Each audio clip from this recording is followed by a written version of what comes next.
আজ সন্ধ্যায় সমুদ্র উত্তপ্ত হয়ে যায়, বজ্রপাত হয়, বিপদ আসে।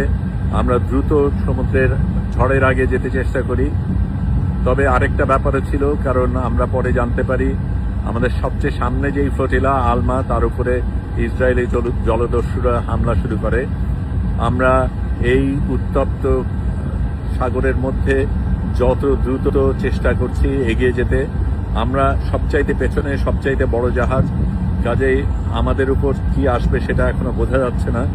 কিন্তু ইসরায়েল যেটা চেষ্টা করছে সেটা অন্যদের উপর আক্রমণ করে আমাদেরকে সাবধান করার চেষ্টা করছে, আমাদের ভয় দেখানোর চেষ্টা করছে।